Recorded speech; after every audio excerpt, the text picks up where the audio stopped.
Please join me in prayer. Help us, Lord, to see as you see and to change what is into what ought to be. Amen.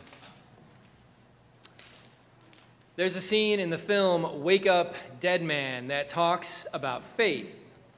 Faith is a relevant topic today given yesterday's news about war in Iran. And it raises a question for us that's deeper than the "what in the world are we doing" question, which is certainly worth raising. It raises the deeper question: during times of uncertainty, in whom do we place our trust? It's a question about faith. And I'll return to this question at the end of today's sermon. As I say, there's a scene in the film Wake Up, Dead Man that talks about faith. Wake Up, Dead Man is the third film in a series of murder mysteries. The first two films were Knives Out and Glass Onion. All three mysteries get solved by the world's greatest detective, Benoit Blanc, who's played by actor Daniel Craig, also known as James Bond. Of the three films, Wake Up, Dead Man was the most gripping for me because it's a mystery that takes place in a church. And if you haven't yet seen the film, I'm not going to spoil how the mystery gets solved. The film's main character is Father Judd. He's a good priest. Films often portray clergy as buffoons, but not Father Judd. He's for real, and he's got a good heart. Unfortunately for him, his parish is where the crime happens, and he's torn up about it. One afternoon, he was pouring his heart out to God, alone in the sanctuary, when in walks the hero detective, Benoit Blanc, and the two of them have a conversation about faith. Benoit looks around the sanctuary and says, "Well, isn't this something?" "Right?" said Father Judd. "It's hard to be in here and not feel his presence." "Whose?" says Benoit. "Oh, God. Oh, yeah, right." "You're not a Catholic," said Father Judd. "No," said Benoit, "very much not. No, I'm a proud heretic. I kneel at the altar of the rational." "How does all this make you feel?" asked Father Judd. "How does it make me feel?" said Benoit, truthfully. "Well," he continued, "the architecture of the church interests me. I feel the grandeur, the mystery, the intended emotional effect. But it's like someone has shown me a story that I do not believe." Benoit then gets emotional. His teeth are almost gritted, and his voice is filled with anger, and he says, "It's all built upon the empty promise of a child's fairy tale, filled with malevolence and misogyny and homophobia, and it's justified untold acts of violence and cruelty. Like an ornery mule kicking back, I want to pick it apart and pop its bubble of belief and get to a truth I can swallow without choking." Benoit paused at this point and felt that maybe he'd crossed a line. So he quickly added, "The rafter details are very fine, though."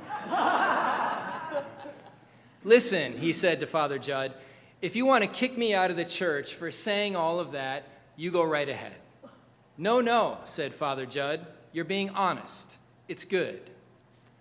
Father Judd had been standing there just calmly listening, the kind of listening that a pastor who's secure in their faith will do whenever they hear someone go off like that. Father Judd didn't need to argue with Benoit. He just needed to listen with love, which is what he did. Again, he's got a good heart. And he said to Benoit, "You're right.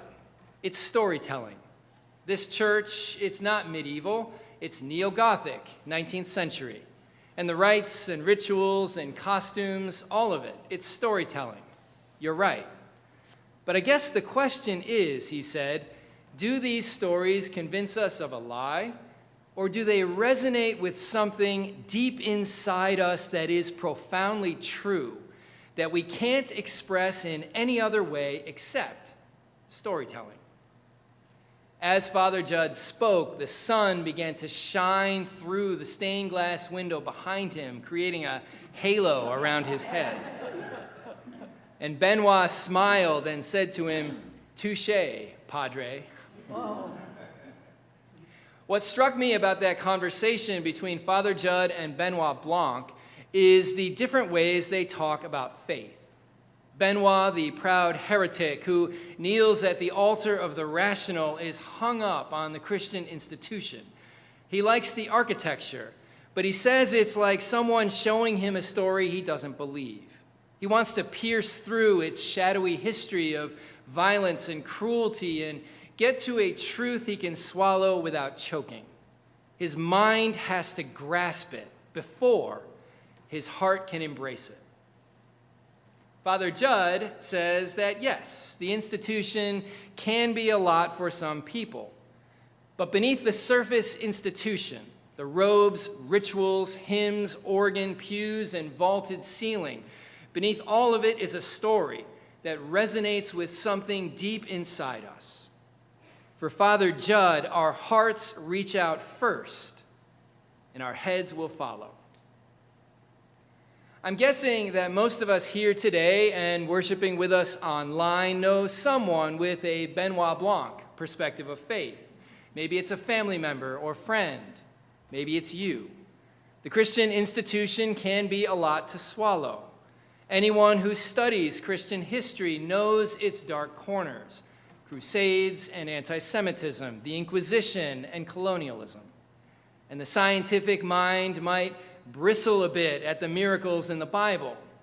And the creeds of the church all begin with "I believe" or "we believe," and they calcify beliefs into set forms, and these too can make the modern mind bristle.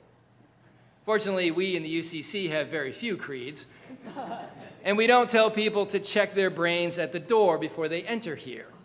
And we don't gloss over Christian history's dark corners. But still, it can be hard for the heart to embrace what the mind struggles to accept: the Benoit Blanc perspective. But then there's the Father Judd perspective of faith. As I listened to him talk in the film, it struck me that Christian faith is like a house like any of our houses. On the surface are the things we see: the exterior paint, the structure itself, the landscaping. And inside there are rooms with furniture and pictures and plants and paintings and books and maybe rando things like Christmas cards from months ago and papers stuck to the fridge with magnets, among the many other things we've got in our houses. Each one of these tells a story about the family that lives there. There's a story about the day you first saw the house on the market and decided to buy it. There's a story about how you inherited that piece of furniture from Grandma so-and-so. There's a story about that painting on the wall, and about the day you purchased that dining room table from a garage sale and sanded it down and stained it and turned it into a work of art.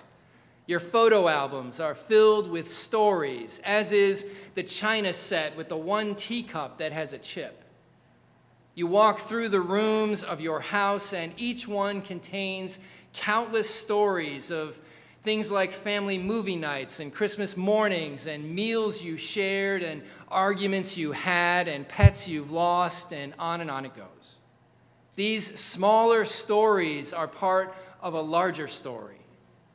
What gives the house life, what makes it a home, is the heart stuff. The structure is a home for the story. And the same is true for the Christian institution. It's a house for faith, which comes from people's hearts.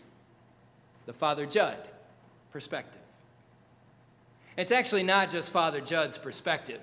Today's reading from the book of Genesis is one of the Bible's first stories about faith, and it treats faith as a matter of the heart, not the head. The main character in the story is called Abram, or Abram. The name means exalted ancestor. Later in Genesis, God changes his name to Abraham, which means ancestor of a multitude. I'll continue calling him Abraham. Abraham is told by God to leave his homeland and his family and go to a new land. God promises that Abraham's descendants will be a great nation, and that all the families of the earth will be blessed through him. God gives Abraham an extraordinary promise, but God also makes an extraordinary request. Go from your homeland. What makes it so extraordinary is that the book of Genesis tells us virtually nothing about Abraham's backstory.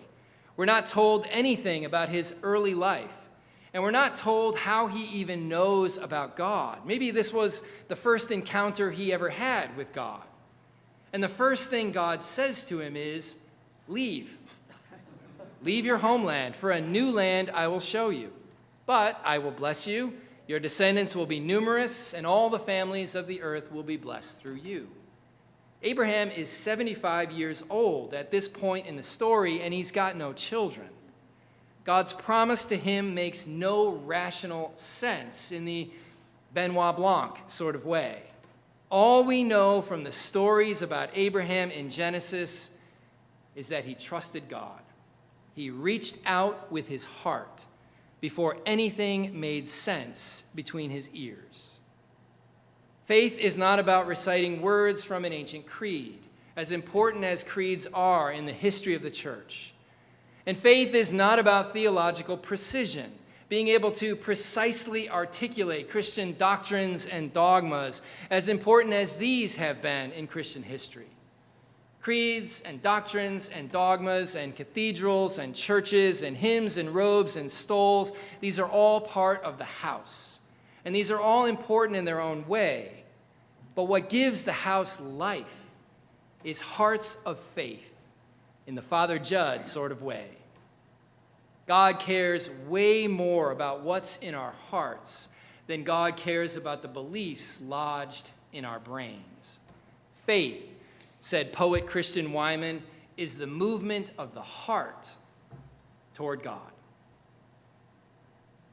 When the Apostle Paul talks about Abraham's faith in the letter to the Romans, and we read part of Romans for today's New Testament reading, when the Apostle Paul talks about Abraham's faith, he makes a point to emphasize when Abraham had faith. Chronologically, Abraham's faith preceded all of Israelite religion. Faith came first before the institution. Long before the temple was built, before the Exodus, before Moses ascended Mount Sinai to receive the Ten Commandments, before there were meticulous rules about animal sacrifices and festivals and keeping the Sabbath day, there was Abraham's faith. Faith first, then institution. It's one reason why all three monotheistic religions, Judaism, Christianity, and Islam, trace our faith ancestry back to Abraham. Personal faith is deeper and purer than any institution. God cares about what's in our hearts much more than God cares about what our intellects can grasp. Christian tradition has long held that our minds follow our hearts. Despite Christianity's long tradition of theological precision and of its creeds hammered out over centuries, and of its institution, its house that's evolved over time, and despite the fact that some of the world's true geniuses have been Christians, we've long held that faith from the heart always takes the lead, heart before head. Theologians like Augustine and Anselm of Canterbury and Karl Barth and others have called it fides quaerens intellectum, faith-seeking understanding, not understanding leading to faith. Less Benoit Blanc and more Father Judd. And as one who tends to lean on my own intellect, this has been one of the hardest lessons for me to learn on my own journey of faith. Heart first, then head. A couple of years ago, journalist David Brooks wrote about his journey of faith, and some of you are familiar with this story. His journey of faith from being an agnostic, atheist Jew to now, at the present time, being a person of faith who straddles the line between Judaism and Christianity. Brooks is an intellectual, but he's learned to trust with his heart. He wrote that when he was an agnostic, he thought that faith was about believing with the head, that being religious meant having a settled conviction that God exists and that the Bible is true. Brooks describes how, in his words, faith tiptoed into his life. It happened through spiritual experiences, heart experiences. One of them was while he was riding on a crowded subway car underneath 33rd Street and 8th Avenue in New York. I looked around the car, he writes, and I had this shimmering awareness that all the people in it had souls. Each of them had some piece of themselves that had no size, color, weight, or shape, but that gave them infinite value. The souls around me that day seemed diverse, some soaring, some suffering or sleeping, some were downtrodden and crying out. Seeing them as creatures with souls, as animals with a spark of the divine, helped me see them in all their majesty, as simultaneously broken but beautiful. In that subway car, it occurred to me, he writes, that if people have souls, maybe there's a soul giver. Once you accept that there's a spiritual element in each person, he says, it's a short leap to the idea that there's a spiritual element to the universe as a whole. And I had the feeling, says Brooks, that I had glimpsed a goodness more radical than anything I had ever imagined.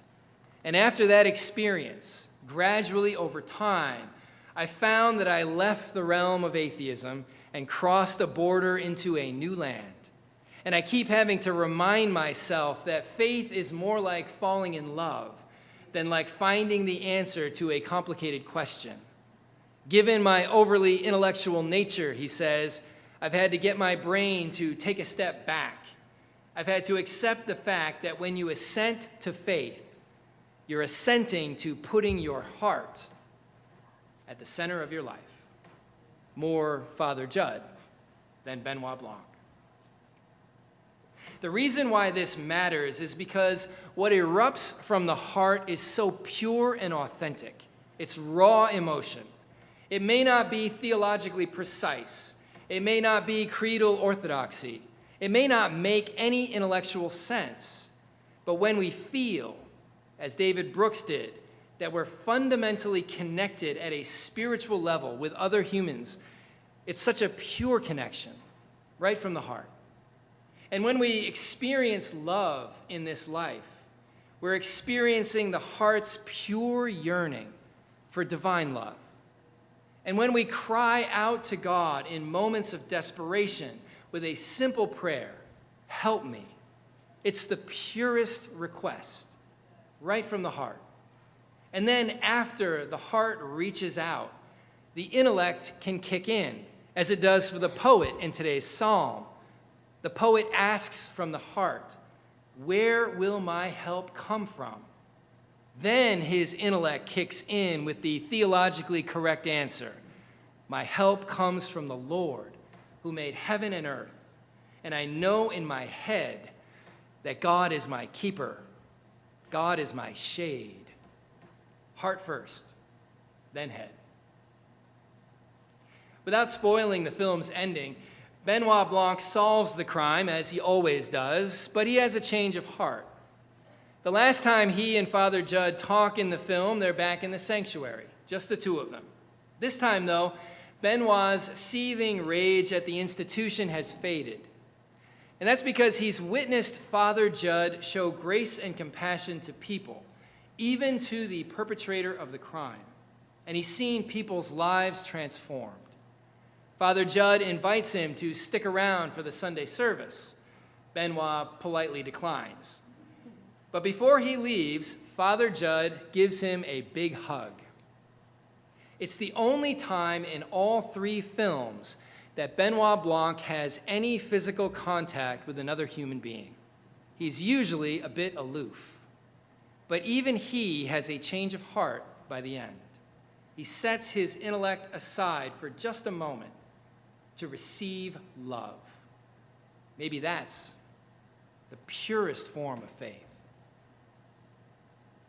We have a lot going on in our world right now, and I'm going to talk about faith and war in next week's sermon.